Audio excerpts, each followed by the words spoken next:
तरीके से मुसलमानों को आपस में लड़ाया जाए, मुसलमानों को बांटा जाए, हिंदू मुस्लिम की राजनीति की जाए, हमारे खिलाफ मंसूबे हो रहे हैं, हमें आपस में लड़ाने की प्लानिंग हो रही है। जरा तसव्वुर कीजिए कि किस तरीके से आज गैर मुस्लिमों की यूनिवर्सिटियों में मुसलमान लड़कों को आरक्षण नहीं मिल रहा है, रिजर्वेशन नहीं है, उनको पढ़ने की इजाजत नहीं है, लेकिन मुस्लिम लड़कियों के लिए रिजर्वेशन दिया जा रहा है। अकलियत का नाम देकर मुस्लिम लड़कियों को यह कहा जा रहा है कि तुम एडमिशन ले सकती हो, और मुस्लिम कॉलेज और कॉलेजेस में पढ़ने वाले लड़कों से यह कहा जा रहा है कि तुम मुस्लिम लड़कियों को अपने प्यार, अपने लव, अपने प्यार के चंगुल में उनको फंसाओ, उनको लाओ, फिर उनसे कोर्ट मैरिज करो, शादियां करो, और एक दो बच्चे पैदा करके उनको तलाक दे दो, ताकि उनके बतन से, उनके पेट से हमारी तादाद बढ़ जाए, और फिर उनको तलाक देकर छोड़ दो, न वो अपने घर की रहे न यहाँ की रहे। ये मंसूबे हो रहे हैं, ये प्लानिंग बनाई जा रही है, लेकिन हम अभी तक इस्लाम के मिजाज को नहीं समझ पा रहे हैं, और गैर मुस्लिमों की साजिशों को आज हम समझने के लिए तैयार नहीं हैं। हम खुद इस्लाम से दूर भागे जा रहे हैं, हम इस्लाम की तालीमात से भागे भागे फिर रहे हैं। नहीं साहब, हमारी लड़की तो पढ़ेगी वही। कितना अच्छा काम किया जा रहा है, मुस्लिम लड़कियों को कॉलेज में पढ़ने के लिए जगह मिल रही है, यूनिवर्सिटी में। इसके पीछे साजिश क्या है, उस साजिश को हम नहीं समझ पा रहे हैं, नहीं समझेंगे। माशाअल्लाह, ये सरकार बहुत अच्छा काम कर रही है, देखिए कितना अच्छा। हमारी मुस्लिम लड़कियों को इतना रिजर्वेशन दिया है, लड़कों को क्यों नहीं दिया जा रहा है? हमारी लड़कियां MBBS में आ रही हैं, BUMS में आ रही हैं, PhD में आ रही हैं, उनको कॉलेज में लिया जा रहा है, लेकिन लड़कों को रिजेक्ट कर दिया जा रहा है। इसके पीछे साजिश क्या है, ये हमारी समझ में नहीं आ रहा है। इसके पीछे की साजिश देखना है तो नागपुर में बने हुए हेडक्वार्टर से सीखिए, और वहां से, वहां की प्लानिंग वहां होती है, और वहां प्लानिंग के ऊपर आपका केंद्र, आपकी सरकार और दिल्ली में बैठी हुई सरकार नागपुर हेडक्वार्टर के मशवरे पर अमल करती है, लेकिन इस साजिश को हम नहीं समझ पाते। हम इसी में पड़े हुए हैं कि हमारी बात कौन कर रहा है। हम ये नहीं समझ पा रहे हैं कि हमारा छोटा नुकसान किस में है और बड़ा नुकसान किस में है। हमारी अकल में यह बात नहीं आ रही है, हम समझने के लिए तैयार नहीं है। हम यह भी नहीं समझ पा रहे हैं कि बड़े नुकसान से हम अपने आप को बचाएं तो कैसे बचाएं। दो चीजें जब हमारे सामने हो, और एक तरफ यह हो कि नुकसान दोनों में हो, हमारा फायदा किसी में ना हो, तो वहां यह देखा जाता है कि कम नुकसान उठाना पड़े और बड़े नुकसान से हम अपने आप को बचा लें। लेकिन इतनी भी समझ आज हमारे अंदर नहीं रही कि हम अपने आप को बड़े नुकसान से बचाएं या छोटे नुकसान से बचाएं। आपसे अगर यह कह दिया जाए कि आपकी बीवी को जो डिलीवरी हो रही है, बच्चा पैदा हो रहा है, अब मां या बच्चे में से, आपकी बीवी या आपके बेटे में से मैं किसी एक को बचा सकता हूं, तो आप उस मौके पर क्या करेंगे? नुकसान दोनों सूरतों में है, तो ऐसे मौके पर आपको डिसीजन लेना पड़ेगा, फैसला लेना पड़ेगा, और वहां फैसला आपका यह होना चाहिए कि मां यानी बीवी को बचा लो, बच्चे की मां को बचा लो अगर बच्चा जा रहा। और इसीलिए मस्जिदें बनने नहीं दी जा रही हैं, हमारी मस्जिदों को इसीलिए तोड़ा जाता है, जलाया जाता है, शहीद किया जाता है, क्योंकि इससे मसावात का दर्स मिलता है जो गैर कौमें इसको देखना नहीं चाहती हैं। किसी भी मंदिर में घुस जाओ, एक साथ बैठकर सारे पंडितों को और सारे हिंदू भाइयों को आपने एक साथ पूजा करते हुए नहीं देखा होगा। वो करने के लिए तैयार भी नहीं है। उनकी प्रॉब्लम तो यही है, उनकी परेशानी तो यही है कि ये मुसलमानों की मस्जिदों में लोग एक साथ नमाज पढ़ते हैं, एक साथ झुकते हैं, एक साथ खड़े हो जाते हैं, एक साथ उठते हैं, एक साथ बैठते हैं। हमें देखता है बाजार में हमारा दुश्मन तो चेहरा घुमा लेता है, दूर भाग जाता है, वो हमसे आंखों से आंखें मिलाने के लिए तैयार नहीं है। लेकिन अल्लाह का घर एक ऐसा घर है जहां दुश्मन भी जाता है, दोस्त भी आता है, लेकिन दुश्मन से आंखें नहीं चुराता है। एक विरोधी दूसरे विरोधी को मस्जिद से निकाल नहीं सकता है, भगा नहीं सकता है। वो ये भी नहीं कह सकता है चल हट पहले हम नमाज पढ़ेंगे, तू बाद में नमाज पढ़ लेना, अभी हट मैं मस्जिद में आया हूं, तू अभी इस मौलवी के पीछे नमाज नहीं पढ़ सकता है, तू बाद में आना।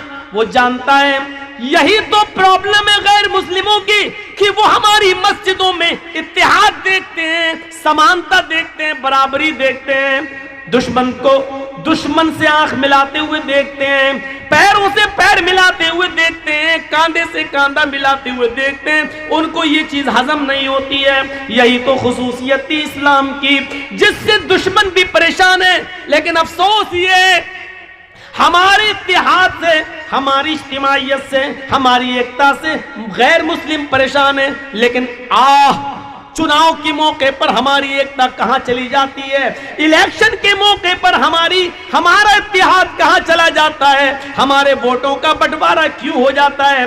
जिस इस्लाम ने उठते बैठते लेटते सोते जागते खाते पीते हमें इत्तेहाद सिखलाया हो, इज्तिमाइयत सिखलाई हो, ज़कात हो तो इज्तिमाइयत कि गरीबों का ख्याल रखो, नमाज हो तो इज्तिमाइयत कि सब आपस में एक दूसरे के साथ मिल जाओ, हज का मैदान हो तो इज्तिमाइयत की पूरी दुनिया का इंसान एक ही मैदान में जमा है। अरफात के मैदान में काला भी है, गोरा भी है, अमीर भी है, गरीब भी है, फकीर भी है, गनी भी है, लंबा भी है, छोटा भी है, ठिगना भी है, ऊंचा कद भी है। हर किस्म के लोग एक ही मैदान में जमा हो गए। ईद के दिन सब एक साथ जमा है, बकरा ईद के दिन एक साथ जमा है। जैसे इस्लाम ने हमें इज्तिमाइयत का दर्स दिया था, पाठ पढ़ाया था, इलेक्शन के मौके पर वो दर्स कहां चला जाता है, हमारी एकता कहां चली जाती है, हमारी अखंडता कहां खत्म हो जाती है, हमारे वोटों का बंटवारा कैसे हो जाता है। फिर जो हम नहीं चाहते वही चीज फिर वजूद में आ जाती है। सोचो, उन्होंने अपनी जहनियत का ऐलान कर दिया, अपनी मानसिकता बतला दी। तुम्हारी मानसिकता क्या है? गौर करो और सोचो। हम तो मौलवी हैं, हम तो इस्लाम से आपको जोड़ रहे हैं, यहां से सीखो और देखो। मौलवी जर्जीस बाजार में गया, आपने देखा ये तो मेरा विरोधी है, आपकी दुकान के सामने में बैठा, आप आया, आपने भगा दिया, मुझे भागना पड़ेगा। आपके घर के सामने बैठे, आपने भगा दिया, मुझे भागना पड़ेगा। मेरे सामने से तुम गुजरे, मैं पावरफुल हूं, मैंने तुम्हें भगाया, तुम्हें भागना पड़ेगा। तसव्वुर कीजिए, यहां अज़ान की आवाज आती है, हय्या अलस्सलाह, आ जाओ नमाज के लिए। इस आवाज को सुनकर एक गरीब आदमी, एक मिस्कीन आदमी, एक रिक्शा चलाने वाला आदमी, एक मजदूरी करने वाला आदमी, 200-300 रुपए रोज कमाने वाला आदमी, लोगों का सामान अपने सर पे लाद कर कुलीगिरी का काम करने वाला एक आदमी इस आजान को सुनकर मस्जिद में जाता है। हाँ, वो खाने काबा में जाता है, वो मजदूर है, गरीब है, और पहली सफ में जाकर बैठ जाता है। लाइन से सफ लग गई है, सफ के अंदर अब जगह बाकी नहीं रही है। कोई भी आदमी पीछे आता है तो वो सफ के अंदर अब नहीं जा सकता है। हाँ, पहली सफ भर गई है। उस सफ के अंदर एक कुली भी है, मजदूर भी है, गरीब आदमी भी है, 100-200 रुपए रोजाना कमा कर अपने बीवी बच्चों का पेट पालने वाला भी है, रिक्शा चलाने वाला भी उसी पहली सफ में मौजूद है। अब सऊदिया का बादशाह आ रहा है, अभी जमात खड़ी नहीं हुई है, लेकिन सऊदिया के बादशाह को भी इस बात की हिम्मत नहीं है कि वो उस मजदूर से कह सके हटो, मैं आया हूं, अब तुम पीछे चले जाओ, अगली सफ के अंदर मैं खड़ा होकर नमाज पढ़ूंगा। किसी अमीर से अमीर आदमी की ताकत नहीं है कि उस गरीब को अगली सबसे हटा दे और उसकी जगह पर खुद खड़े हो जाए। नहीं, अगर वो हटाता है तो वो नाकारा माना जाएगा, नामुराद माना जाएगा। अब उस गरीब आदमी ने चूंकि पहले आकर पहली सफ में जगह ले ली, अब उसको पहले सफ के सवाब से आप नहीं रोक सकते हो। बादशाह साहब, आप बाद में आए हो, आप पीछे खड़े हो जाओ, अपने दरबारे खिलाफत से जिसको चाहो भगाना भगा दो, लेकिन ये अल्लाह का घर है, तुम्हारे बाप की जमीन हो, जागीर नहीं है कि यहां से जिसको चाहो भगा दो। नहीं भगा सकते हो, ये अल्लाह का घर है। एक गरीब आदमी को भी ये पावर अगर किसी ने दिया है कि उसको उसकी सबसे उसकी कतार से कोई ना हटाए, तो वो इस्लाम है। इस्लाम की इसी खूबी को देख कर तो डॉक्टर अंबेडकर इस्लाम लाने को तैयार हो गया था, लेकिन हमारा किरदार, हमारी ना इत्तेफाकी, हमारी फिरकेबाजी जब देखी तो उसने इस्लाम को भी छोड़ दिया। मुसलमानों में इतने फिरके, इतने तबके, अब इस्लाम लाने के बाद भी हमें सोचना पड़ेगा कि हनफी बने कि शाफी बने कि मालिकी बने कि हम्बली बने कि अहले हदीस बने, क्या बने।